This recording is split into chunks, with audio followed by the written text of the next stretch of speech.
welcome to How to Fix It, and to our first Patreon-sponsored review.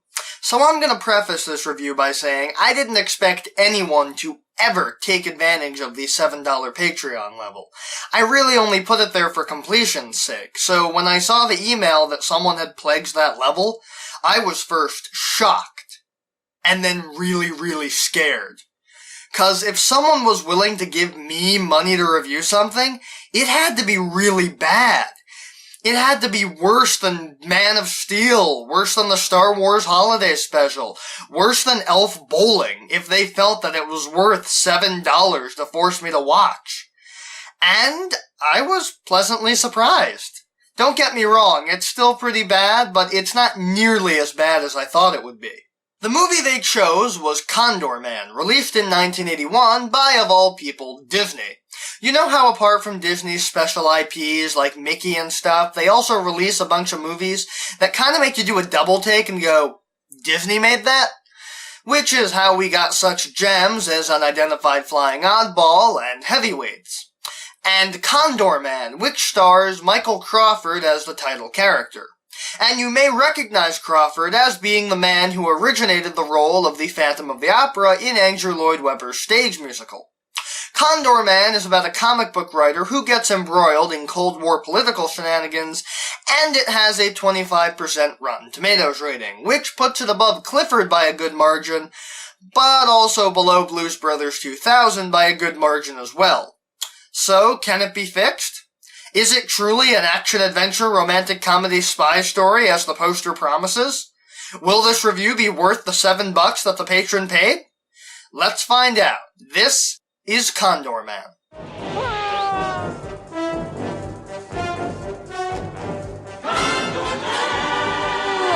The film focuses on Woody Wilkins, an eccentric comic book writer who demands realism in his stories, and so he meticulously tests all his ideas for his comic books to ensure that they could actually work in real life. This leads him to going to Paris and trying to test his Condorman flight suit, which naturally doesn't work and ends with him almost drowning when the wings break off and he plunges straight into the Seine River, completely messing up Jennabelle's bank robbery. Wait a minute. Condorman Argoman team-up movie. Someone make fan art of that. He has to be rescued by his friend Harry, played by the dad from Teen Wolf. Following that, Harry goes to work where he is a CIA file clerk, and his boss leaves him in charge of finding a suitable civilian to act in a documents transfer with the Russians, who insisted on having no agents involved. Harry naturally thinks of Woody and sends him out to do the transfer in Istanbul, which used to be Constantinople and was the former capital of the Byzantine Empire. Why they changed it, I can't say. People just liked it better that way. He goes on the mission, and what was supposed to be a quick transfer turned out to be a slapstick-heavy adventure, taking out enemy agents by sheer force of luck, which resulted in Woody becoming enamored with the Russian's agent Natalia. He gives his code name as Condorman, leading Russia to believe that the US sent an agent, despite their request, but then again, so did they, cause Natalia worked for the KGB. They do the trade, and Woody returns to Paris, where he creates a new comic book heroine named Laser Lady, based on Natalia. Upon her return to the motherland, Natalia decides she wants to defect to the US, getting the CIA to arrange it, and demanding that she be smuggled out by Condorman himself. Woody is reluctant to go, considering how he barely escaped Istanbul by the skin of his teeth, but once he finds out that the subject he's helping is Natalia, he's game, provided that the CIA give him gadgets based on his own designs, which the CIA reluctantly agrees to. He finds her, and they begin to escape by disguising themselves, but they're quickly cornered by Natalia's employer's goons. Krakow's goons chase them, but they speed off in the Condormobile, which, when compared to other superhero cars, looks pretty cool. Not quite as awesome as the Batmobile, but it's way better than the Whomobile. They get to Italy, where they meet up with Harry, who helps them get the rest of the way to Switzerland, where Natalia learns that Woody isn't actually a top agent when, while Harry showers and Woody naps, Natalia ventures from their hotel room and stumbles upon children reading the latest adventure of Condorman and Laser Lady. Over dinner, Natalia and Woody plan out their future, but during their escape the next day, Natalia is recaptured by Krakow. The CIA is ready to call it all off and orders their return, but Woody begs for one last shot to save Natalia. Krakow takes Natalia to Monte Carlo, and Woody and Harry infiltrate the casino while dressed as Arab sheiks. They're just lucky that the two guys dressed as Hulk Hogan snuck in last week and not this week.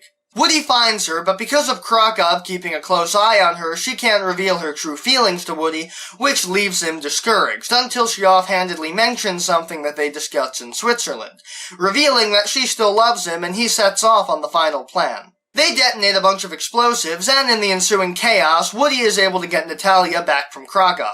They go up to the roof while Harry rushes away in a car to the docks. They fly off the roof using a new and improved Condorman suit, which, showing how improved it is from the one we saw at the start, actually works, and they get to the docks, escaping in a boat with Harry. Krakow's men follow in speedboats, but they manage to hold their own, and right as they get to the point where their boat will be airlifted to safety, Krakow's main assassin, intent on killing Condorman, attempts to ram them, but as they're airlifted, so he just hits the rocks on the shore. Sometime later, Woody, Harry, and Natalia are at a Dodgers game, and the CIA has Harry ask Woody if he's up for another mission as the movie ends.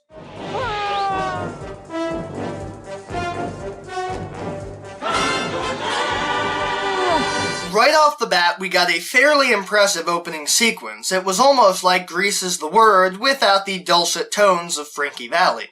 That's not to say that the music was bad. It wasn't. The soundtrack was done by Henry Mancini, who wrote one of the most memorable themes for the most forgettable television show, Peter Gunn. So Blues Brothers fans owe him a debt of gratitude. And the music is really, really good, fitting with the superhero genre it's going for. It's almost like the John Williams Superman score, or the Danny Elfman Batman score. I have some issues with it, but we'll get to that later. The characters are all really good, and they have clear motivations. Woody's motivation is Natalia and love, and he serves as Natalia's motivation, and Krakow's motivation is getting Natalia back. Harry's is the weakest, but it's solid as well. He just wants to do his job as a CIA file clerk and doesn't want to be embroiled in the cloak and dagger stuff. But all the characters are written well. Their dialogue is constantly fitting in character for the entirety of the film, and all of the actors, especially Crawford and Oliver Reed, who plays Krakow, put in great performances. Woody is ridiculous. It's weird, because when your only idea of Crawford's acting ability is as the Phantom of the Opera, seeing him as this slapsticky, awkward comics writer is actually damn impressive. Plus, he does a damn good Bogey impression. I especially like how, as a creator, he's determined to ensure that all of his comics could actually happen in real life. If more creators were like that, it would put MatPat out of a job. Natalia is also really good. She's the damsel in distress, but she's written fairly well, and contributes to the plans by advising Woody on Krakow and his goons. Plus, unlike every other movie out there, when she finds out that she's a comic book character, she's not angry and is actually flattered. She's just a little shocked to find out that Condorman isn't the skilled agent that she thought he was. Fun fact, a lot of elements in Condorman seem to be send-ups to James Bond, and humorously, 2 years after this movie came out, Barbara Carrera, who played Natalia, would go on to be a Bond girl, Fatima Blush, in Never Say Never Again. The plot is pretty solid. I mean, it's got some contrivances, but I'll cut it some slack, cause it's a Disney comedy movie from the 80s. It's pretty basic. Boy meets girl, boy pretends to be secret agent, girl actually is secret agent, girl wants to defect and wants boy to help her defect. A tale as old as time. It was also an easy-to-follow narrative. I, at no point during the film, felt lost or like I was missing something, which on this show is something I don't get to say very often. I also, and this just might be me and my weird aesthetic preferences, but I really dig all the Condorman-themed stuff. Like I said last month, I grew up on Adam West Batman, so I liked all the Condorman-themed gadgets. Plus, the cinematography and stuff was really good. The shots were set up rather nicely, and if you made it black and white, it could almost pass as a pretentious art house movie. Honestly, this shot right here could totally be a shot from a Jean-Luc Godard movie if Natalia was Anna Karina and Woody was Belmondo. And the pacing was really good. I really felt like the movie moved at a satisfactory pace, and I never felt bored or like scenes went on for too long. I'm here to talk to you about a scourge to society not seen since the likes of Reefer Madness. Commercial breaks, and they can be triggered with such simple phrases as "we'll be right back." One just happened and you couldn't even stop it, but you can help contribute to the elimination of ads by becoming a member of the BlackScarabFilmZ Patreon and see videos a full day before anyone else.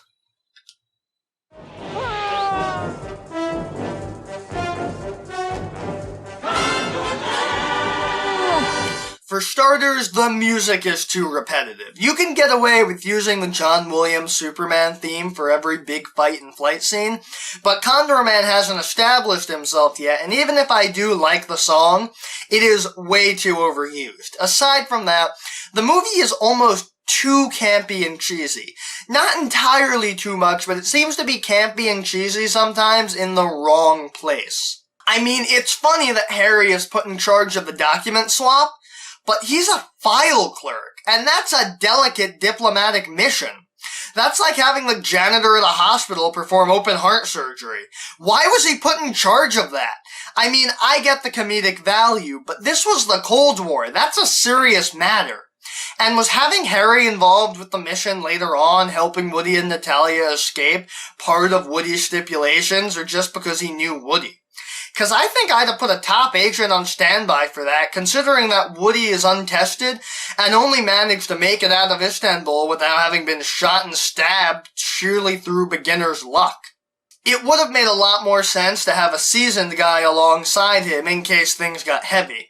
There's suspension of disbelief, and then there's negligence. I didn't let Suicide Squad get away with that, so I'm not letting Condorman get away with it either. Plus, we have to address the fact that they detonate a bunch of explosives at a Monte Carlo casino, and I can only assume that a good chunk of the people there were innocent and were just rich people. Having crazy Russian assassins running around shooting probably caused a lot of injuries and stuff. This is supposed to be a comedy, and yet all I was thinking about was all the deaths and injuries that occurred during the explosions. Also, Krakov's arc doesn't really have a satisfying ending. I mean, Woody and Natalia escape and that's it. They win. Krakow doesn't set off to send agents to America to get her back and kill Condorman. Plus, I never felt like Krakow was really a threat. He never did anything to make himself feel like a threat. I was never on the edge of my seat with suspense with anything that Krakow did, because his goons were utterly useless most of the time. It was funny, but it sort of defeats the purpose of having Natalia get recaptured if the people who captured her don't display the ability to keep her captured. Not to mention the fact that I'm pretty sure that the result of this movie should have been an international incident where diplomatic relations between the US and Russia, which I remind you were very unstable during the Cold War, are destroyed beyond repair, starting World War III. And I'm also a little unclear as to why the CIA wants to tap Woody for more missions. He almost started several international incidents.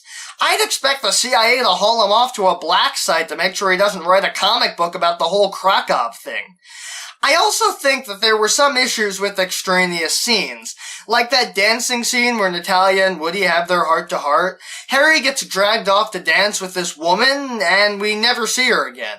If this was any other movie, she'd have shown up at the ball game at the end to tell the audience that, yep, Harry gets a happy ending too. I guess I should be praising the movie for breaking convention, but to me, it just feels like a contrived way to get him away from the other two.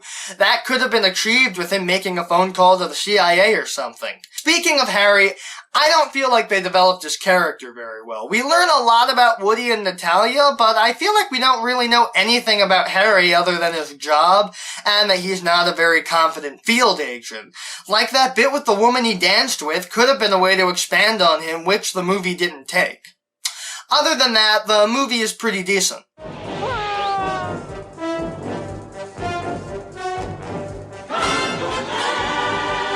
First of all, I'd have Mancini write some other songs and not overuse the Condorman theme too much. Like I said, I like the song, but I was almost sick of it by the end of the movie. Second of all, I'd have reined in the more campy parts. It's funny to have Woody and Harry bumble about, but there should have been at least a seasoned agent standing on the sidelines with them. Bonus points if Woody or Harry's bumbling ended up injuring him early on. It at least would have made the CIA look better. Or hell, what if Harry was the seasoned agent? Maybe one who was sidelined because of a bad call he made, and this would have also served as him regaining his confidence. This goes to my main point of fixing, which would be to expand more on Harry's character.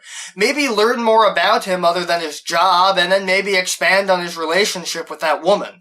I'm not saying you have to go with the normal forced hetero romance at the end, but just give us more to do with Harry. I was actually invested in his character, and I would have given him a lot more to do other than be the awkward, incompetent third wheel. So making him a seasoned ex-CIA field agent would have fit that bill for me. I also would have made Krakow more of a threat. Maybe if instead of having the goons handle the fighting, if Krakow had gotten a scene where he fights Woody himself. It would have made him a credible threat if he went toe-to-toe with Woody and showed his superior skill. Oh man, maybe they can't escape Krakow. He seems like a cut-rate Bond villain and doesn't even have a Bond villain killing a henchman to establish how evil he is seen. I know it's Disney, but we got all that implied death anyway, so what's the big deal? Have Krakow push a guy out a window. Plus, I'd have made the ending make more sense. I wouldn't have just recruited Woody for another mission out of the blue. I'd have shown Krakow doing something at the end as sort of sequel tease, and then have the CIA go to Woody and say, Krakow is up to something again, and you defeated him last time, so you're our last hope or something. But I would have kept Woody and Natalia's arc exactly the same. On its own, it's really good. It's just mixed in with some subpar stuff. It might not be a perfect fix, but I think it might have bumped this movie up from rotten to fresh.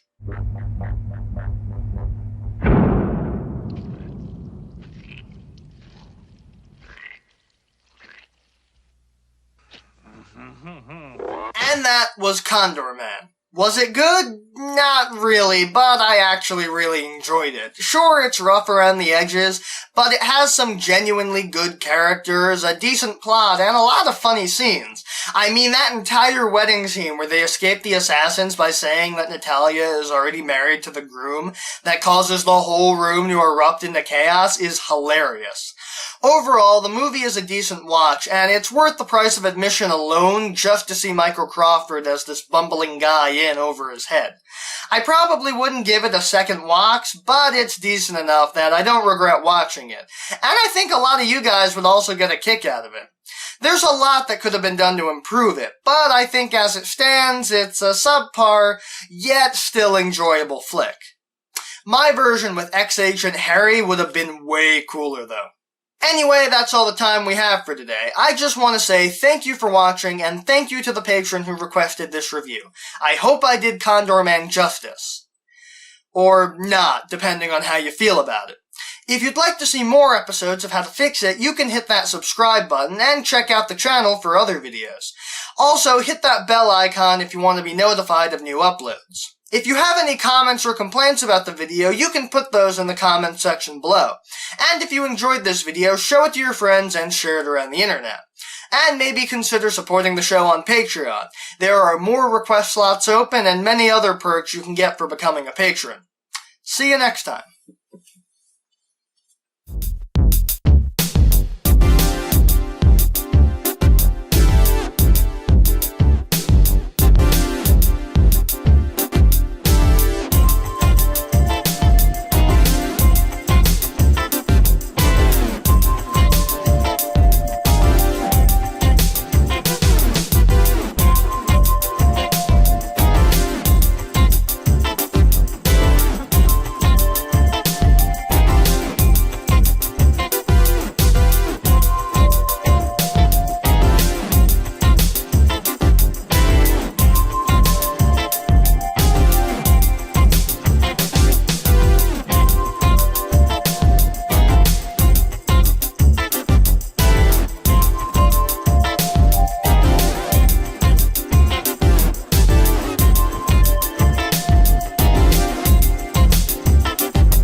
on its own, it's really good. It's just mixed in with some subpar stuff.